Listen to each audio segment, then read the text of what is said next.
Hello YouTube, Jeff Kelly here. Today I just wanted to talk a little about my favorite handgun, starting with the Smith Wesson Model 39 and working up to the Model 659. Wanted to give you a little history on the gun, where it started and how it evolved. So let's get started. I'll start first, of course, with the Model 39. Just to preface, the first step into semi-automatic pistols that Smith & Wesson made was called the Clement, and that was a .32 caliber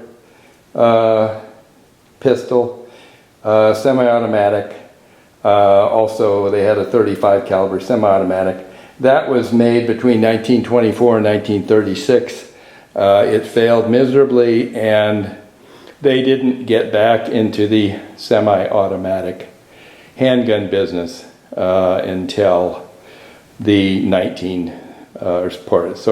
the Model 39 was introduced in 1954. In 1946, a new CEO took over Smith & Wesson, C.R. Hellstrom, and he was interested in developing a semi-automatic pistol that was modeled after the Walther of World War II, a double action on the first shot semi-automatic pistol. So in October 1948, he commissioned a gentleman called Joe Norman to come up with a prototype for the Model 39 semi-automatic pistol. And in 1953, he came up with a steel frame version of this handgun that the U.S. Army had requested. However, they wanted a single action, so that was the first iterance of this type of pistol. He then came up with the double action, which they put into production in 9mm in December of 1954 on a light alloy frame. They made about 10 of these production models to see how they would be received by the U.S. Army, and subsequently they were shelved for the most part until roughly around 1956, when Smith & Wesson in January entered the double action 9mm into their catalog. And in 1957, when they started coming up with model numbers, the Model 39 was assigned to this double action first shot and single action thereafter handgun. Smith & Wesson had made about 1,000 steel frame Model 39s back in the 50s, which they had just put on the shelf. And in 1966, they decided to make use of them and sell them to the public. So they were issued in 1966 in 3 different serial number ranges, 35,000, 60,000, and 80,000. And that's why the steel frame ones are a lot more valuable than the alloy frame Model 39s. In 1971, Smith changed the extractor to a smaller version. The steel frames and also the alloy frame Model 39s had this large extractor going all the way from the decocker all the way down to the battery, where the round goes in the battery to extract. And they put a much smaller extractor on it. There was a problem with the spring with the large one, and they corrected that, as I say, in 1971. So this was really the first successful Smith & Wesson semi-automatic pistol made. So after the extractor was reinvented in 1971, which was the Model 39-2, they skipped -1 in 9mm. That was a 38 special. So the -2 and the Model 39 ran from 1954 until 1982. One of the iterations of the Model 39 was requested by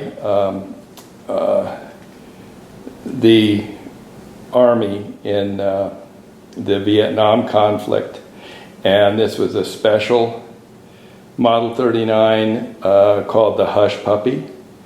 It had a 14-shot alloy frame, steel slide with a silencer, and was used in Southeast Asia in the 1960s. It was named Hush Puppy because it was intended to silence enemy guard dogs, and it had an interesting feature that was a slide lock, so the gun wouldn't cycle and became a single shot. In that way, it wouldn't create any noise when they were getting rid of these guard dogs, so to speak. So that kind of leads into what the Navy SEALs requested, was the double stack magazine for the Model 59. So let's take a look at the Model 59. And here is the Model 59. It was originally developed as an experimental model in August of 1954. Smith & Wesson manufactured 2 experimental models of this. The factory needed a handgun with increased firepower for military and police use. The 9mm cartridge was easily adapted to this concept by using staggered boxed magazine. After completing these experimental models, they were set aside. The factory had other projects that demanded their attention. This is coming right out of Roy Jenks' books on Smith & Wesson, by the way.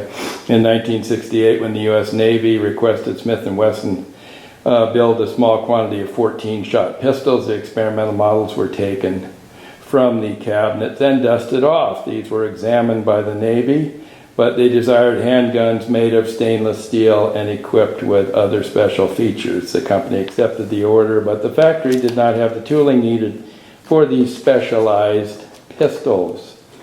Thus, the first 14-shot pistols were produced in the experimental department and delivered in June of 1969. Plans were made to expand Smith & Wesson's 9mm line with the introduction of 14-shot aluminum frame pistol designed as the Model 59 on June 8, 1971. The first commercial 1959s were released for evaluation with the serial numbers beginning in 170,000. The first 200 pistols were completed.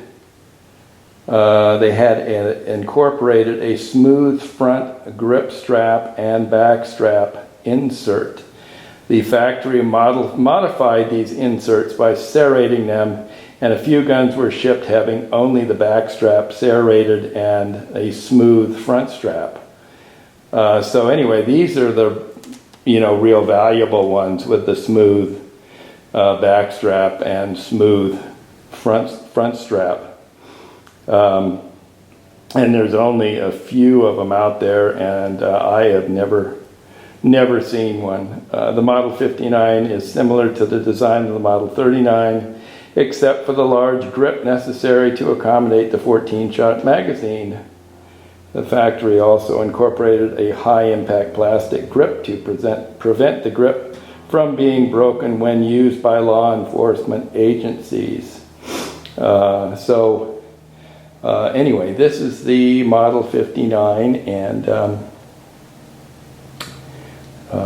we'll take a look at it.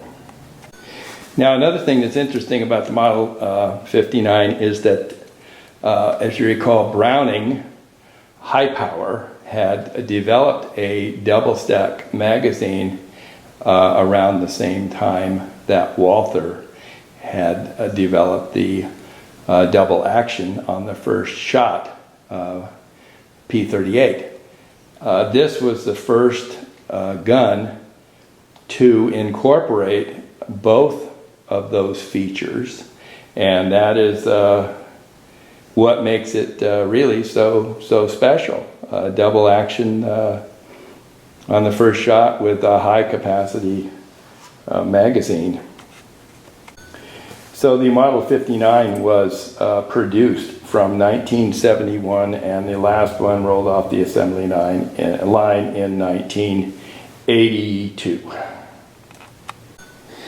This one here, similar to the Model 59, is a Model 459.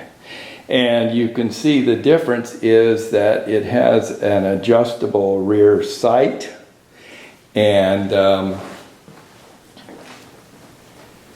a larger front sight. So this not only adjusts for windage, but it also adjusts for elevation. This was made from 1979 to 1987, and it also was available with a 20-round magazine. This one happens to have another 14-round magazine, and this was also based on the original Model 39, which you can see by the top slide. Looks identical to the Model 39. There are a couple interesting iterations of this gun. The Model 459 was produced for the FBI. About 803 were manufactured for the FBI, and they had a brushed blue finish instead of this high gloss lustrous blue finish, and special high impact grips. You can get a premium if you have documentation that it was an FBI gun. And then the other was a Treasury Department. If they are stamped US on the frame by the serial number, they were made for the US Treasury. So let's take a look at the next series, which is the stainless steel series. Now this is the 659 series, which has a stainless steel frame and slide with a satin finish. Also a 14-shot magazine. 20-round magazines were available. And the early models, which this is one, has a rounded trigger guard. The later models have a squared trigger guard. These guns were called the Wonder 9 series of Smith Wesson guns. I guess it's like Trigger the Wonder Dog, but these were the Wonder 9 series. Let me show you the squared off trigger guard version. And here is the one with the squared off trigger guard, and it has serrations on the front of that. So for those of you who like to hold the trigger guard with your finger for steadying purposes, this has that on it as well. So yeah, it's pretty much the series, but there are a few subtle differences I'd like to get into. So let's put them together. Now here are the two Model 59s, and I didn't really notice the difference on these for a while, but there is a subtle difference, and that is that they have, this one here is an earlier version, and if you can see, there's a piece, there's machining right in here, and you can see it better like that, and it's you can see that groove on the side of the gun there. It's just a slight machining difference, which isn't on the later version, but it's on both sides, and it probably cost them, see there, a little extra money. So they just took the mill and milled the whole side of the gun. But if you look at the other Model 59 here, that's just smooth, and that little piece of machining is not there. It's just all flat. So I've never heard this mentioned or even read about it in any of the Smith & Wesson books of those two grooves on the side. But that was kind of an interesting thing that's going on. And then on the Model 659, this does not have an ambidextrous decocker, as you can see, and it's very, very similar. I mean, it's identical with the Model 59, but it's a stainless steel frame, so it is considerably heavier. And then when we look at the next generation of the 659, this has got an ambidextrous decocker on this side with just a Phillips screwdriver in it, and quite frankly, it has unscrewed. I've had to put Loctite on it, so I don't know if that's the best design or not. The grips are dull, and the magazine has a plastic bottom, and you can see just the hole there where the lanyard used to go. So that's what's changed here on this version. You see that has a lanyard ring, and it's got stainless